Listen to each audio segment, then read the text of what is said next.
Kelly is here. We're going to go straight to questions. Surprised you, huh? We're going to right front row. Hey, Coach. Good to see you. Good to see you again, Coach. AP Stedham, AP and Kelly, as we see at syndicated radio. Coach, you have a couple things with your offense and defense and special teams that are mandatory that you get to have a better season. Well, I think it starts with anytime you're talking about an offense, and I sat here last year and I would tell you that I had no idea who my 5 starting offensive linemen were going to be. That's an unsettling feeling, no matter where you are as a coach. We know who our 5 are going to be. We think we've got really good depth there. We've developed that offensive line. I think it starts there. I think it starts up front on the offensive line when we're talking about productive offenses week in and week out. Now, you've got to have playmakers. Let's face it. You have guys that have to make big plays because you can't go 3 yards, 4 yards, and win games. You have to score points in any league, and in particular the SEC. So to me, it starts up front, and then guys that can make big plays on the perimeter. Tie that into experience at the quarterback position. And I think you now have the makings of what you need on offense. Defensively, to me, it's been, right down the middle of your defense. Look, I think we all have gone to games. If you can't stop the run, you might as well go back to the concession stand because this is going to be a long day. So you start with being strong up the middle. And that means obviously the defensive tackle play, the middle linebacker play, the safety play, right down the middle of your defense. You have to build it there first and then work outside. To me, that's always been the way I've put together and constructed. And then you need selflessness on your football team to be really good in special teams. You've got to have your best players be part of special teams. It can't be a unit of second and thirds wanting to overachieve and be great. You've got to have your best players being selfless and understand how important it is to be part of special teams. Those would be, in a nutshell, how I would construct and put together offense, defense, and special teams. Left side, front row. Coach, 3 previous coaches at LSU have won national championships. Certainly no pressure, of course, but what is it about this institution that provides, kind of an infrastructure to do that? Unapologetic commitment to wanting to be excellent, both in the classroom and on the football field. I think a lot of universities sometimes want to apologize for wanting to be good at both, and I don't quite understand that sometimes.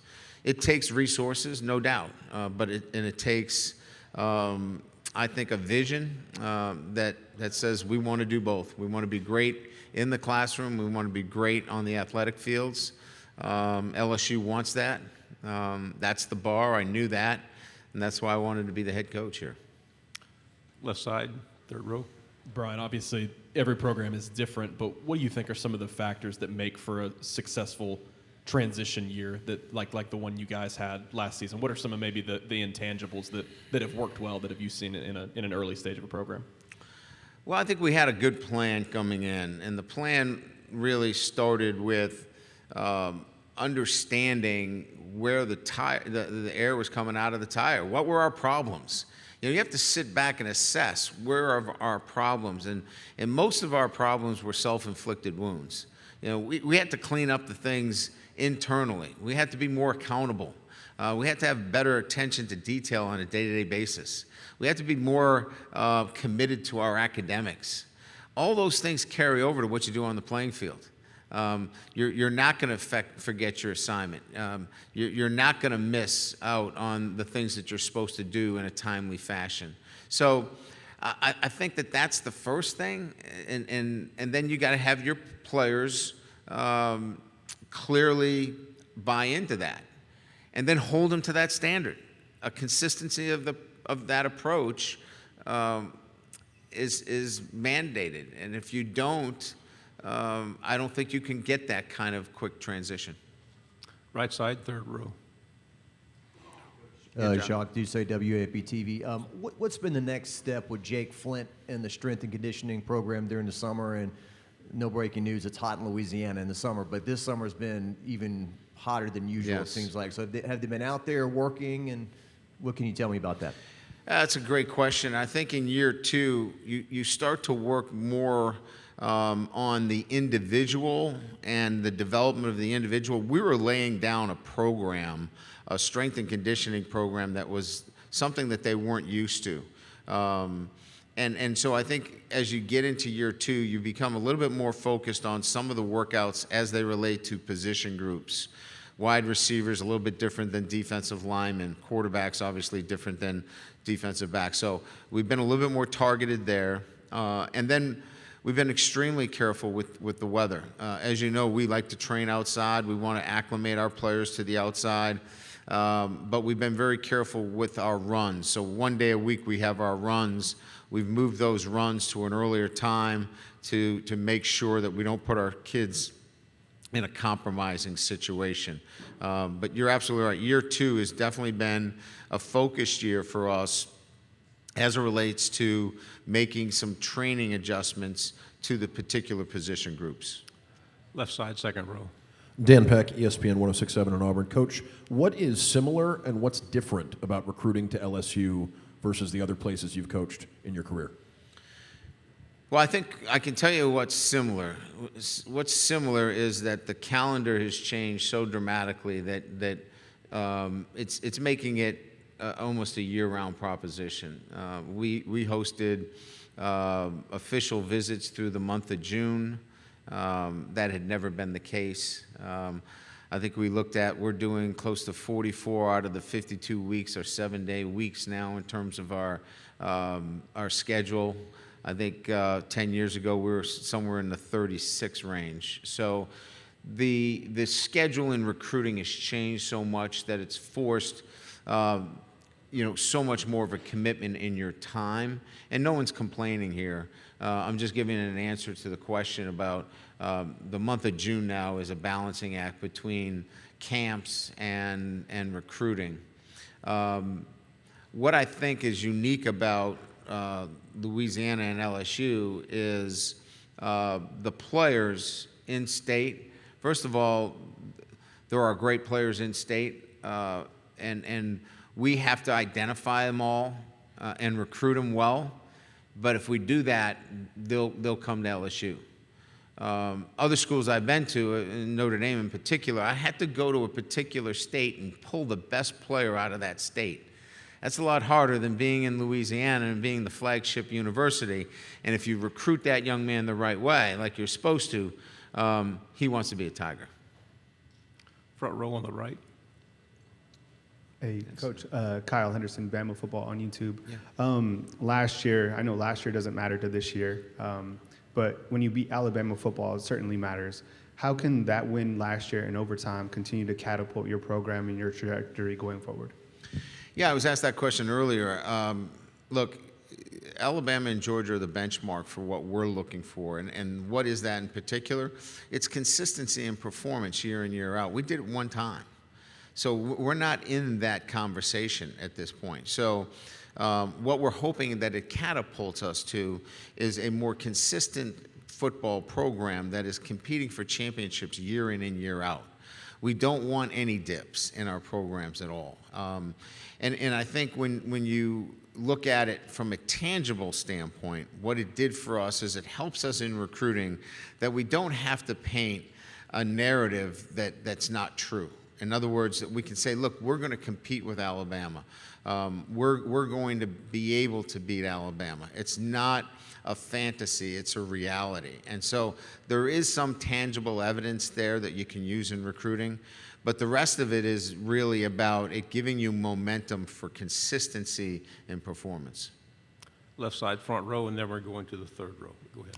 Noah Groniger, Starcade Media. You've coached a lot of great schools. What makes LSU stand out and so unique in the college football landscape? Well, we have great alignment. I think you have to start there. Our president, athletic director, Scott Woodward, Kelly Zinn, our chief officer. I think those things are sometimes missed when you're talking about success of a program. We've got great alignment there. The thing that really, I think, sold me on this position was the resources for the student athletes. We provide our student athletes a championship environment as it relates to nutrition, health care, the ability to receive an education and be supported. All of those things matter when you talk about a successful business or organization, and having the resources, and then being collaborative and cohesive. People ask me all the time about championships at LSU. Kim Mulkey's helping us recruit. Jay's helping us recruit. Those guys are national championship coaches, and they're helping us recruit. So I think that that's important as well, that you have a collaborative and cohesive department. On the left, third row, and then we'll go to the gentleman in the blue in the back. Kennedy Wright with CBS 42. Coach, is there a 2-quarterback system foreseeable this upcoming season with Jaden Bridges and Jaden Daniels, and Garrett Nussmeier? It depends on what you mean by 2-quarterback system. We're not going to rotate them in and out of the game. Everybody has a different opinion as to what that means. We think they're both capable of being starters. Jaden is our starter, and Garrett will be ready, and we'll continue to prepare him. He got first-team reps in the spring. He'll continue to get those first-team reps. We believe we can win a championship with both of them, but what you won't see is one series this quarterback and another series another quarterback. You saw that in the bowl game, which was a different environment than it would be in, say, an in-season situation. Final 2 questions, back row, on the left. Coach, Commissioner Sankey was kind of talking about the expansion of the league in the other room just a few minutes ago. I'm curious to know your thoughts on what it means to you, what you think of the conference expanding into with Texas and Oklahoma. Yeah, so I'm a newcomer to all this. Somebody asked me about East-West, and to me, the SEC is about the incredible depth of teams within this conference that are committed to playing championship football. And to add 2 other great programs in Oklahoma and Texas only makes it even better. Is it difficult? Yeah, but that's the SEC. If you want easy, go find another league. To me, this is why I came to the SEC, is to have this kind of competition week in and week out. If they let us play 12 SEC games, I'd play 12. I really would, and I know that sounds crazy, but to me, it's about playing those games every single week and getting the opportunity to see the kind of teams that we have in the SEC. So I know that's going to be like the front page story. Kelly wants 12. It's tongue-in-cheek. The point is, I love the fact that we can showcase our teams, and any way that we can do that, I think is amazing. Final question, right side, second row. Nick Alvarez, AL.com. Brian, what about Tommy Reese's personality, coaching acumen makes him a good fit at Alabama and to be successful in this conference? I think it starts with played the game at a high level, smart,